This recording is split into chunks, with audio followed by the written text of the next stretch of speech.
What happens when the borders you thought were gone suddenly reappear?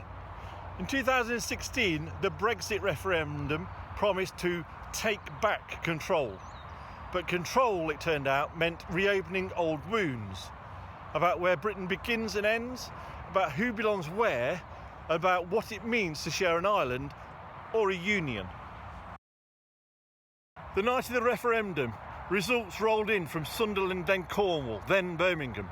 The country seemed to split along lines nobody fully expected. London voted one way, rural England another. Scotland leaned strongly towards Remain, and in Northern Ireland the shadow of the border immediately resurfaced. It wasn't just about trade, it was about identity. If sovereignty was being reclaimed, who got to decide it?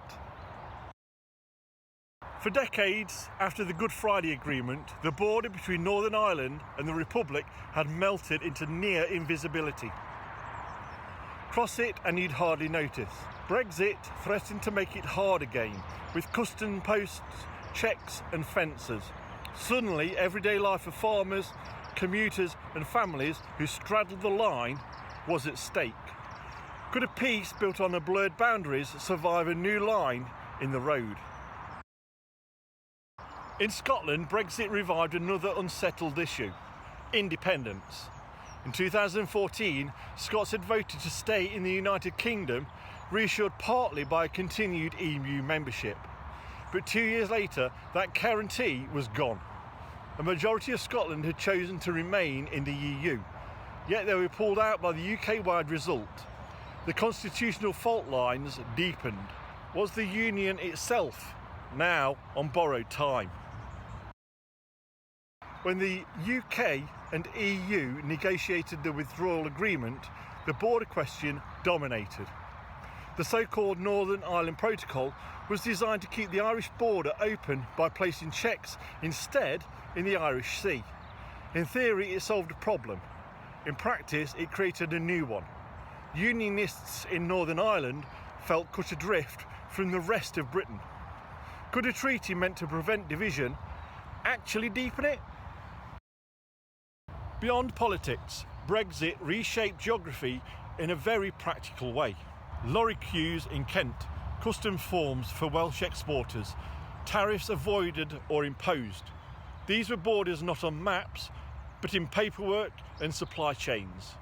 A pint of milk or a spare car part suddenly had to pass through invisible walls of bureaucracy. The frictionless market was gone. What happens when geography is rewritten not with fences, but with forms? At the heart of Brexit lay a cultural border. Some spoke of sovereignty and control, others of openness and belonging. For many, Europe had been a shared identity. For others, it had been an unwelcome imposition. The referendum didn't just redraw Britain's place in the world, it redrew how Britons saw themselves and each other. When borders are in people's minds, how do you ever cross them? Years later, the questions remain unresolved. Northern Ireland still wrestles with the protocol. Scotland still debates independence. Trade still adapts. And the UK's role on the global stage feels less certain than before. Brexit, far from being an event, has become a process, one that constantly redefines Britain's internal and external borders. So was the promise to take back control really an invitation to lose it in new ways? History shows us that borders rarely stay still. From Alfred and Guthrum's line to the Reivers frontier, from the Acts of Union to Ireland's partition, Britain has always been defined by shifting edges. Brexit is the latest chapter in that story, a reminder that borders are never fully settled, only managed, argued or lived with. So what comes next, even when the map of your union is uncertain? Looking back, we can see Brexit less as a single break than as a mirror, reflecting centuries of Britain's uneasy relationship with geography, sovereignty and belonging.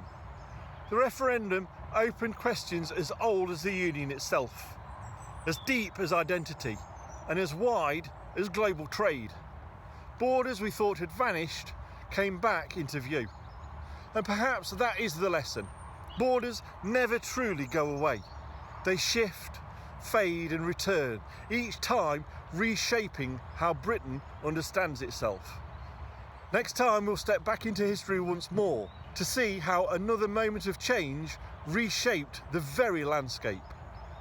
Thanks for walking a little further down the road of history that made Britain.